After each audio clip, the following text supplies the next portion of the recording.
Listen, we did not plan for the news to break that has broke all of entertainment this week. It just so happens you are here on a week where the news broke all of entertainment. I think the ancestors be knowing they have a really weird sense of humor. So we've been talking about Freaky Friday. This is not a freaky show. Like we have a later show on this channel that they have a segment on Fridays called Foolishness Friday. But this is like a serious political, spiritual kind of, make the world a better place kind of show. But because of the political news, it's been a lot of freakiness happening in the news lately, which is interesting in light of the and we've made light of that. We've made fun of that, and it's sort of been, sort of a salacious sort of morning. But I want to switch gears now and talk a little bit more seriously about some of the other news that's come out, particularly the implications of the arrest and subsequent what looks to be a continuing prosecution, or will be a prosecution, of one Sean Puffy Combs, in light of how what we are learning about his indictment and the messages that has for the entertainment community in general and the hip hop community in particular. And as someone who knows a lot about these things, I'm glad that you're the one that's here on a Friday. So welcome. Thank you for having me. It has Yeah. been a crazy, crazy week. This conversation is crazy. I was asking the other day on Threads, particularly about why Diddy tattooed the Haitian Loa Urzuli Dantor on his back. It's such a Urzuli Dantor is known for she's a deity known for fiercely protecting women and children. And round about 2018, I think, the huge tattoo, it looks like basically the Black Virgin Mary and her child. That is the symbolism for Urzuli Dantor. And so it's just been very wild to actually really been thinking over the last several days, or ongoing really since, maybe last year, when a lot of this has been coming out, about just the psychology of how we get to Mm. this place with such a huge icon in this, industry, how we get to this place where all of these, allegations are coming out. Yeah. And one of the things that I've been repeatedly saying is I'm a grown ass woman. I got grown ass situations. And I believe that if you are grown, you are consenting. I ain't got no judgment for you. I don't care what you do in your spaces and in your rooms, is between you and whomever you engaging with. And so long as it is consenting, go with God. Go with all the gods. Go with but this idea that to have a deity on tattooed on your body that's designed to speak to the idea of protecting women and children, and then to be accused of engaging in these behaviors that were the complete opposite of consent. And there's been a number of, one comedian, Faison, is, talking about, since when did being nasty become breaking the law? And it's like, no. We're not talking about dalliances. We're not talking about preferences. We're talking about wholesale violation of people's bodily autonomy. We're Mhm. talking about rape. We're talking about systemic mass rape that was induced by unknowingly imbibing substances, according to the allegations, where people were drugged into conditions that they could not have been able to consent. And so the irony, the hypocrisy is really shocking. And yet, for a number of folks who have been sort of watching how this industry has moved for quite some time, it actually feels really on the nose. What should we make of this moment and what it signals to us about the status of women in this industry, and the status of relationship between women and children, and the patriarchy, such as we see displayed at these parties, as we see discussed in these indictment pages? What are we to make of this? Lurie, you and I have actually had this conversation already when we talked about Mm. the Drake and Kendrick Lamar beef. Um, what does it mean when there is silence, really, no one speaking out loud about something that's happening until a beef happens, and then you roll out all these accusations? And this isn't, I acknowledged even in the first time we had this conversation that I am a fan of Kendrick, and I am in many ways a fan of Drake as well. I have enjoyed Drake's music. I'm not one of those people pretending like I never enjoyed Drake in the past all of a sudden just because they not like us is, a trending reality. But that it is extremely problematic when something systematic, right, like it's going on behind the scenes, and it doesn't come out until it's time for a beef. And what that really signals is that women are so greatly undervalued, right? The thing that I said when we had this conversation the first time around is that Black women really end up being the butt of the joke, Black women end up being the Mhm. butt of the punchline. And Yeah. so if there is a lack of respect, Joan Morgan talks about this in her book When Chicken Heads Come Home to Roost, where Yes. she has a chapter where she's talking about from fly girls to bitches, and she's really talking about what happens to Black women, or what is happening to Black women in hip hop. This is a book that came out in the 90s, so it has progressively gotten even worse. But what happens to women in hip hop when we become just this subject matter and not actually those of us who have contributed to building hip hop and making it what it is, not really being central. And so that's the reason why me, as someone who identifies as a womanist, womanism really asks us to center Black women, to center children, to walk in the door and pass the microphone to the most marginalized. Because if we center and think about the wellness, the wholeness, the totality of what it means to, really love and care for Black women, we don't end up in 2024 talking about something that the industry has been whispering about for many, many years in such a violent, large way. What's been challenging for some people to grapple with is the pervasiveness. And now we've got pictures coming out, all sorts of people in these pictures who were clearly at parties at what time of the day or night we don't know, but the sheer ubiquitous nature of how many of Hollywood, Black Hollywood, were in these spaces. And again, that silence until there's a beef, that's I'm willing to be in this space, I know what I'm seeing is should not be happening, but I'm gonna leave early. I'm not going to say nothing. I'm just going to leave early, even though I knew I was there and I knew what was happening. Or I'm seeing what's happening. We know this is systemic. We know that this has not just implications for the people who are in this space, but it has implications for their careers. We've seen Shine come out and talk. We've had Mace talk about this. And this idea that a lot of this attention has been focused on the harm that has been exhibited as against or inflicted upon women and children, but men were also in positions where they were, by essentially from what the allegations are indicating, both in the indictment and the reports, they were also subject to mass rape, and they were also subject to being drugged, to being violated, and to being forced to engage in behaviors that were utterly against their will. And I'm wondering, EbonyJanice, at some point, when do we get to the point where enough is enough? We Mhm. have had enough. This is the entire industry at this point. And if we're willing to violate women, we're willing to violate children, we're willing to violate men for the sake of pursuit of the Benjamins, is it what at what point does this become too much for us to bear?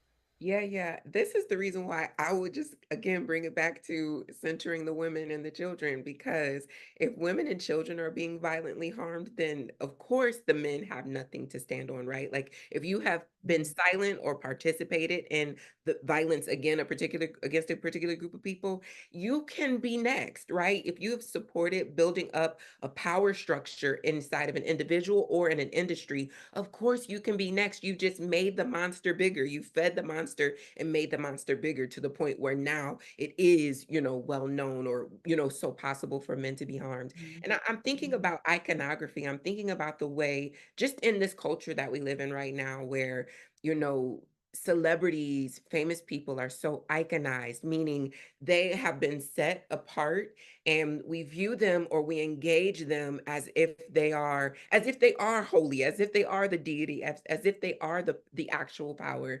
And but so we watch them do harmful things. We watch them have very, violent politics. We watch them build wealth on the backs of people who, like you and me, and we don't say anything. We continue to support and, perpetuate that with our support, with our streams, with our purchases. And when we do that, we're ultimately saying we're okay with you continuing to build this wealth. It's not just the people that are there in the room who are silent, who are feeding that monster. We're also, as a part of this culture, as those that are consumers, we're also feeding that monster. And I have found that we really struggle over the last 30 or so years. We really struggle to boycott anything. We really struggle to say, I'm not going to Ooh. participate in that. A perfect example of that is there is still a very large demographic of Black women in particular. You have possibly an auntie who will not give up Step in the Name of Love. She will not Mm, let go of this mm, remix to Ignition. She will not let go of, Half on a Baby. That mm, something about that particular artist is so important. She's iconized this reality or this story about that particular artist being the king of R&B or whatever the story is, so much to the point that the very humanity of the people who have been harmed, even to include if we were to have a conversation about that could be your niece, that could be your nephew, that could be your brother, that could be mm, your sister, that I ain't letting go of Step in the Name of Love. And so it mm. really is something very insidious about the way that we have iconized celebrities, that we don't realize that even those of us at the house who weren't at any of these parties or any of these freak offs or any of these, spaces where this violence was being perpetuated in such a large way, we weren't there. We are still complicit because we cannot withhold a stream.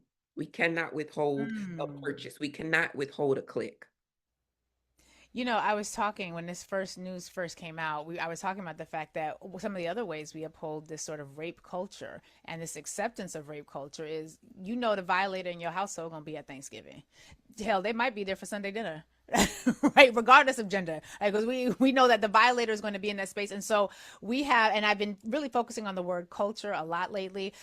To cultivate means to Mm, attend to something, to grow something, to create an environment, an ecosystem in which something can be planted, can be nourished, can be fertilized, can be watered, can receive sunlight, can receive food, can grow. And so culture, Dr. Tyrone Howard describes it as this intergenerational way of knowing, way of being, way of determining what is right and wrong. And I'm left with this wondering if we're not just pointing fingers because we are complicit in this space and we have embraced this reality as a part of our culture, which mhm. means we are tending to, we are supporting, sustaining, creating an ecosystem where we're planting, watering, fertilizing, providing sun, feeding this beast.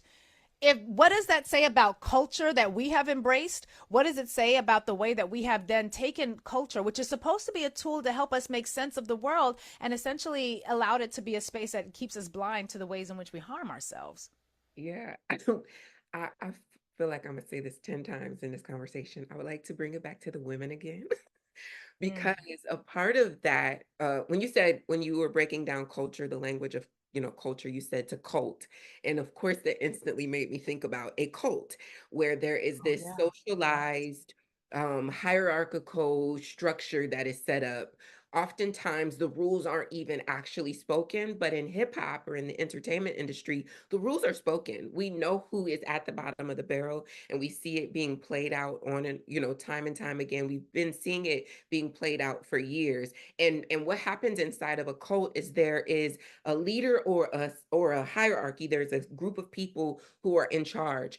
The gag about hip hop is that who is in charge usually actually isn't even Black people or the people who are Come perpetuating that on. violence. So we'll start there. And if we start there, then we realize that even hip hop, which, in the words of my cousin Lauren Hill, started out in the heart. Now everybody trying to chart hip hop. The Mm, origin of it was not supposed to be this money grab or this power grab. The origin of it literally was the opposite, where a group of young people, a group of marginalized people wanted to have a voice, wanted something to say, even if it was just fun, wanted that. And then at which point, money or capitalism became a major part of it. So we can bring that back then to who I said, who's at the top of that hierarchy really is a mm, white supremacist structure. And if everybody inside of hip hop is now clamoring for some power, not power with, but for some power over, then of course, again, who's at the bottom of the hierarchy inside that cult are the people who can speak the least. Even if they do speak, you don't hear from them. And there have been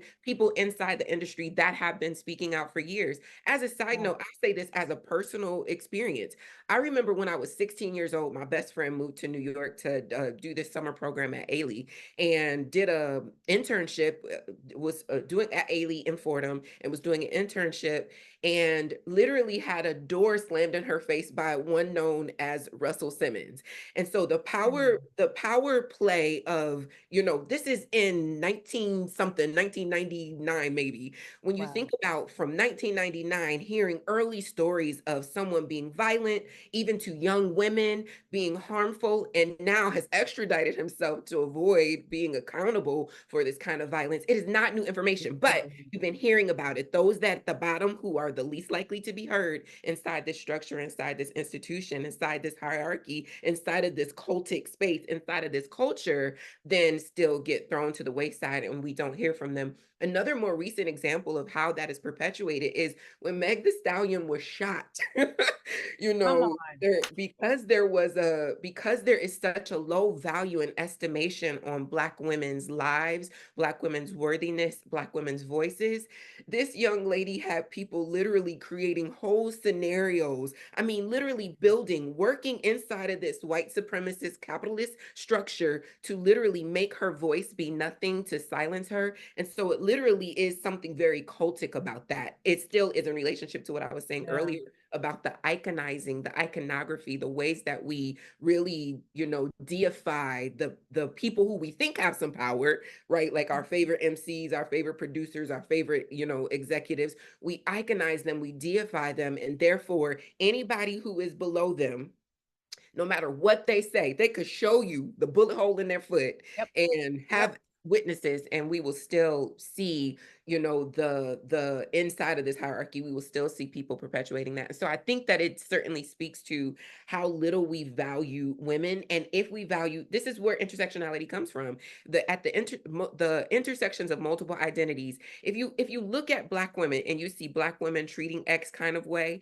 if you can turn that around, then you will turn it around for all parties involved, meaning that there are multiple people represented inside of this culture that would be better, that would be well, if we could actually have just listened to Little Kim years ago, if we could actually just listen to Mary J. Blige years ago, if we could actually just Dee listen Barnes to to all. Oh my years ago. God. Mm, So keep the focus on the women, Mhm. because right now it feels like Camelot is falling. It feels like it's crumbling. There are some folks who are concerned about allegations of a propensity to self harm now that he is locked up, and so I'm thinking all of that's happening. There are cracks in the dam. If we are wanting to center this on women, if we want to at any point reclaim this culture, and I don't know if it's worthy of being reclaimed, if this is what it has produced, it may be that we have to start over. And sometimes you got to toss the baby with the bathwater, because the baby, I mean, that's a bad metaphor, but you know what I mean. How do we grapple with this moment in a way that doesn't have us just sort of putting band-aids on those holes, and really can have what feels like needs to be a revolution of sorts, because this is not sustainable. Now we have entire subsets of hip hop where you can put out a hit on somebody lyrically and that shit will happen. Like it has devolved to such a, and I hate to say debaucherous, because if you are concentering in your debauchery, then debauch, baby, debauch with the best of them, because a sister ain't gonna be mad. But what I'm really trying to get at is this capable of being saving? And because when you went down the list of songs that R. Kelly, I was like, oh, I ain't heard that one in a minute. But like I remembered it fondly, right? There Mhm. was a fondness attached to it. And so what can we possibly do with this bathwater, with this dirty ass, funky ass baby? What can we possibly do because the music is us. Like ain't nothing like the music. We still got the rhythm, the beat. That's still us. But what can we do? Because if this culture of supporting, sustaining, nurturing, and feeding the rampant abuse of those who are lower in the hierarchy is not broken, then that could inevitably break us, because the power of culture is an extension of the culture holders. And if we are the culture holders and we're the keeper of the culture, and the culture is broken, then that is going to have an implication for us as well. How do we grapple with that? Yeah, I By definitely. centering through, as we're centering the women. Right. Yeah, I definitely think we need a culture reset. A question that I'll ask you that I think for me speaks to how we start that reset is, do you really listen to the radio other than, I mean, I know you work at Sirius Radio, but do you really listen to radio hits, right? Is it something that you, other than hearing it on the radio, the way that when I was growing up, and I feel like we have very similar, upbringings in this regard as far as music is concerned. When I was growing up, you would hear a song on the radio, and then if you liked it, you would put in effort to hear that song again. You would go record it, you would go buy Yeah. it, you Yep. would go whatever, whatever, whatever. Now when I listen to the radio, particularly like when I'm with my nephews and I'm listening to the, not the radio, but listening to whatever they're streaming, whatever they're listening to, after I hear it, I don't have any additional energy for it, right? I'm not judging it because that's what they like, but Right. I don't have additional energy for it. I in fact have really shifted towards finding the type of music that I enjoy. And that's not all, I'm not just listening to jazz and, like that's not what's happening for me all day long. I certainly am still listening to hip hop, but I literally curate what I am ingesting because I can't just listen to, Pop That Coochie for a Real One all day long. Now, I do want to hear Pop That Coochie for a Real One occasionally, but not There all are day. times when popping a coochie is absolutely the Every appropriate thing to do. now and then, coochie should be Come popped, on. but I that mean, is not maybe more than so. every now and then. So curating I, for something. one, do not. I ain't mad at a WAP. Like, I think we should all have I one. am not. God bless. God Honestly, bless. so but it's really about the curation. So I'm interested for you personally, what is your music, curating experience look like? And I feel like there is something in Mhm. whatever that is that helps us to think about how we start to, shift that cultural, like do that cultural reset. I feel like personally, and I hate that we only have a few minutes left, but I feel like personally, I end up defaulting back to the music that made me feel good, like the neo soul era. Like I go back to the Ericas, I go back to the Laurens, but that's where my memories are held. But now I'm trying to also be present for my 11-year-old daughter and my 17-year-old son, and trying to find music that is current that we can all enjoy. So it's been a Right, real right. challenge because they're like, okay, Mom, Erica Badu's great, but how many times can we listen to Mama's Gun? Like, right? We need something a little more current. Shout out to the Baduism. So I'm stuck in many ways. Like I have what my old faithfuls, but I'm also trying to proactively find something current that we can enjoy because it's not all bad. Like some of it's actually Correct. decent. Yeah. And very similarly, the same thing for me when I listen to whatever it is that my nephews are streaming when they get in my car and they think they're in charge of, what we're listening to. And then afterwards, I also try to put them on to new stuff. I'm like really invested in trying to make sure that I am cultivating well, Mm. rounded, music lovers, that they are not just gonna leave high school and go off to college and creating this world, the co-creating their experience in this world, that they go off with music, with culture, with art, with with poetry, whatever it is that is also representative of a larger reality and not just this Mm. reality that is so far removed from who they actually are, right? You Yeah. grew up with both of your parents, you're well loved, your grandma pray for you before you go to school in the morning. You've never shot anybody, right? Relax. Right. So there's that. But what I will also say is I do want hip hop to be saved. I do want the possibility of hip hop being Yeah. saved. And I think that from a shady perspective, one thing that needs to happen is a lot of young men need to put down the microphone. You do not need a podcast. You need to read more books. You need to listen to more of your elders. You need to learn from your ancestors. You need to really interrogate this very anti-Black woman experience that you're having, particularly those that are from single parent households, because I don't know why you're so mad at your mom and not your dad. So let's start there. Right. Because she stayed. Right.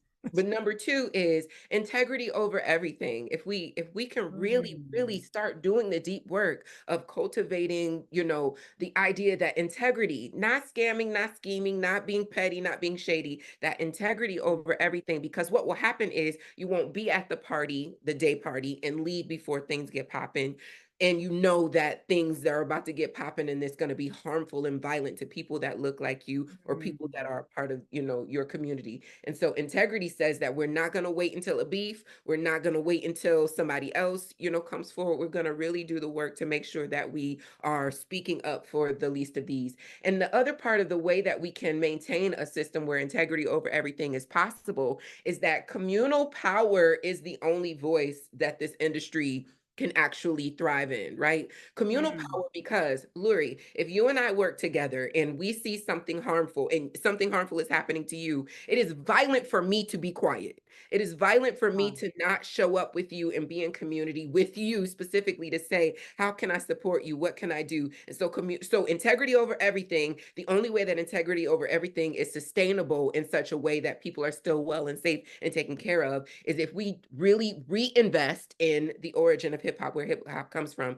this communal decision that we have something to say, Mm. we have something that is viable, we have something that is necessary, and that we're not going to continue to invest in this structure that isolates us, which is a white supremacist capitalist structure, that we're going to, really invest in this structure that makes sure that we hold the power of this culture that we created that literally changes and shifts and makes what the world what it is today. You did that. I mean, I need that on a loop. And I need you to put integrity over everything on some merch so we can all buy it. Because I need that shirt. I need it on a shirt. If you don't do it, I will. I need integrity over everything. Hashtag EbonyJanice. You get the final word for today. This was a perfect mic drop to this issue. And I'm so grateful for you giving us some time. What's the best way for people to follow you, connect with you? Because you be putting out these fire videos and this content, this information. What's the best way for them to reach you? My name is EbonyJanice. I go by EbonyJanice, EbonyJanice. Everywhere you can find me somewhere. Don't slide into my DMs because I'm not there. But it's a link to somewhere where you can find me and I'll say words to you and we can smile and hug and be loved together.